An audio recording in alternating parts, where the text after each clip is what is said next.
Hello everyone. आज का जो हमारा वीडियो होने वाला है वो होने वाला है रिप्रोडक्टिव हेल्थ पे, जिसमें हम जो है बात करने वाले हैं फैमिली प्लानिंग पे और बर्थ कंट्रोल पे, राइट। तो सबसे पहले जो है हम हेल्थ की डेफिनेशन देखेंगे। देखिए, जो WHO है, वर्ल्ड हेल्थ ऑर्गेनाइजेशन, वो ये कहता है कि हेल्थ सिर्फ एब्सेंस ऑफ डिजीज नहीं है। हेल्थ में 4 फैक्टर्स जो है वो फुलफिल होने बहुत जरूरी है, राइट। अगर सबसे पहले हम बात करेंगे तो फिजिकल फैक्टर आता है, जिसमें कि आपकी पूरी बॉडी की फंक्शनिंग जो है वो अच्छी है। सेकंड फैक्टर आता है मेंटल, यानी कि आपका मेंटल जो है वो भी सही होना चाहिए, आपका दिमाग सही होना चाहिए। आप में जो है एबिलिटी होनी चाहिए हर चीज़ को जो है जज करने की और उसके ऊपर जो है रैशनल थिंकिंग देने की। थर्ड इसमें आता है सोशल, यानी आपका सोसाइटी के साथ जो है वो भी बिहेवियर जो है वो अच्छा होना चाहिए, तभी जो है आपको हेल्दी पर्सन कहा जाएगा। फिर आता है इमोशनल, यानी आपके इमोशंस के ऊपर आपका कंट्रोल होना चाहिए, तभी आपको एक हेल्दी पर्सन कहा जाएगा। तो रिप्रोडक्टिव हेल्थ क्यों ज़रूरी है? क्योंकि देखिए, ये जो सिचुएशन होती है या ये जो कंडीशन है जिसमें बच्चे जो है 9, 10th, 11th, 12th में पढ़ते हैं या मोस्टली ग्रेजुएशन करते हैं, ये ट्रांजिशन पीरियड में होता है, राइट? ट्रांजिशन का मतलब ये है कि ये टीन एज से अडल्ट एज में आएँगे, तो इनको जो है रिप्रोडक्टिव हेल्थ की जो नॉलेज है वो बहुत इंपॉर्टेंट है, ज़रूरी है।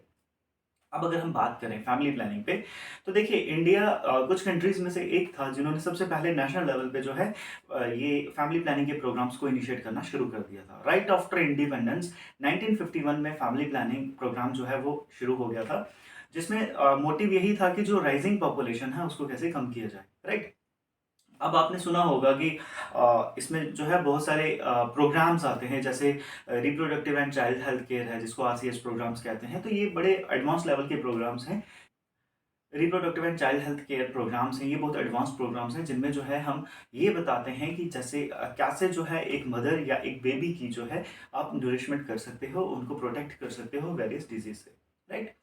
अब इसमें फैमिली प्लानिंग में ये आता है कि ये क्यों ज़रूरी है हमारे जैसे जनरेशन्स के लिए, या मोस्टली जो टीनेजर्स हैं।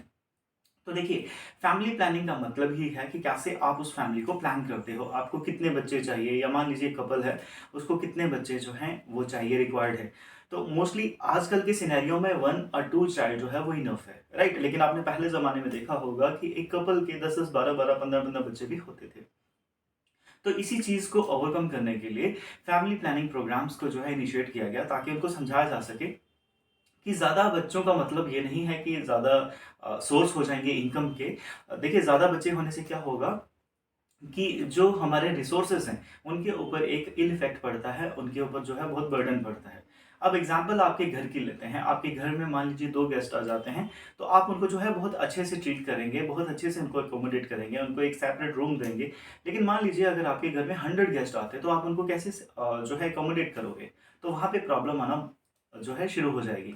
तो इसी सिचुएशन को आप जो है हमारे प्लैनेट अर्थ के ऊपर पे भी लगा लो, कि मान लीजिए हमारी अर्थ की भी एक कैरिंग कैपेसिटी है, जो वो हर किसी को एक अच्छे से जो है एनवायरनमेंट प्रोवाइड कर रही है, फ्रेश वाटर दे रही है, फ्रेश एयर दे रही है।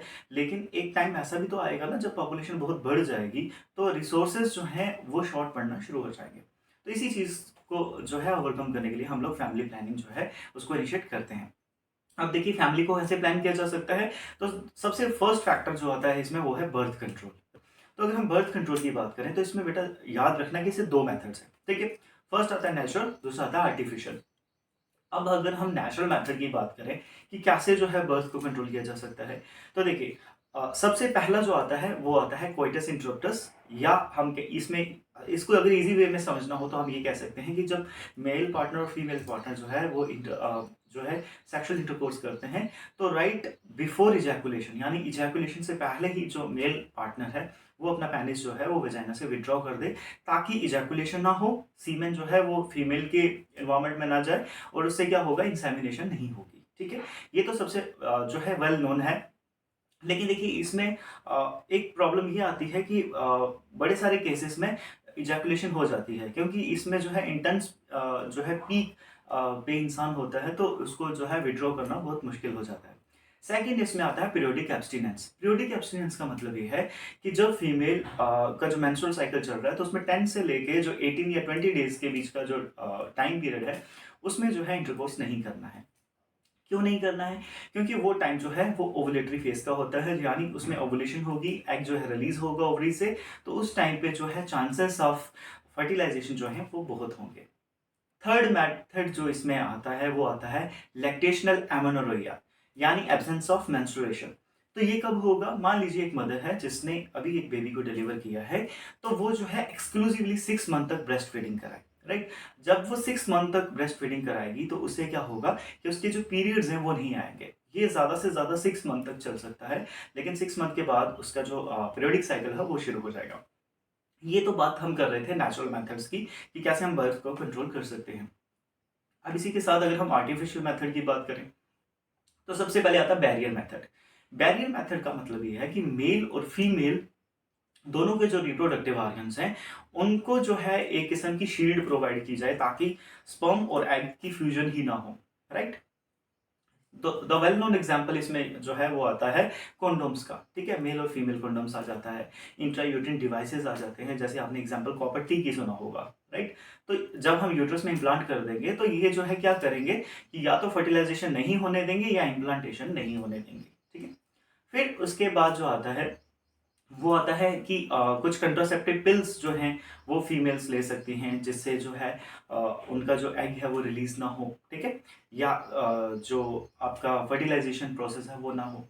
स्पर्मिसाइडल क्रीम्स आती हैं, जेलीज आती हैं जो वजाइना पे लगा के फीमेल्स रख सकती हैं जिससे जो है स्पर्म जो है वो उसकी डेथ वहाँ पे हो जाएगी और फर्टिलाइजेशन नहीं होगी।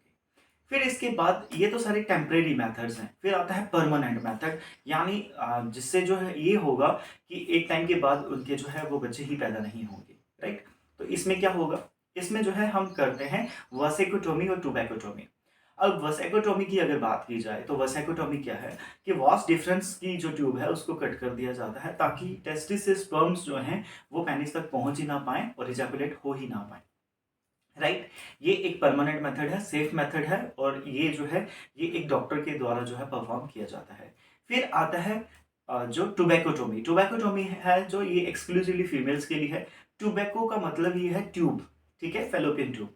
तो इसमें फेलोपियन ट्यूब का एक पार्ट को कट कर दिया जाता है, कंस्ट्रिक्ट कर दिया जाता है, जिसमें क्या होता है कि जो एग है वो यूट्रस तक आ नहीं सकता है, ठीक है? यानी उसके उसके बीच में एक बैरियर जो है हमने वहाँ पे रख लिया है। ये दोनों जो है ये डॉक्टर के द्वारा ही परफॉर्म किए जाते हैं क्योंकि ये सर्जिकल हैं यानी सर्जरी से होते हैं। तो इससे क्या होता है कि जो बेबी है वो यानी फर्टिलाइजेशन नहीं होगी और बेबी जो है वो नहीं होगा, राइट? तो ये सेफ मेथड्स हैं। तो ये था बर्थ कंट्रोल। आज का टॉपिक में जो है आपने अच्छे से समझा होगा कि कैसे हम जो है फैमिली प्लानिंग करते हैं, बर्थ कंट्रोल में क्या-क्या है, नेचुरल मेथड क्या है, आर्टिफिशियल मेथड क्या है, बैरियर मेथड्स क्या हैं और साथ ही साथ सर्जिकल मेथड जिसको हम वसेकोटोमी या टुबैकोटोमी बोलते हैं, वो क्या है। सो आई होप आज का टॉपिक आपको बहुत अच्छे से समझ आया होगा। Thank you so much, take care and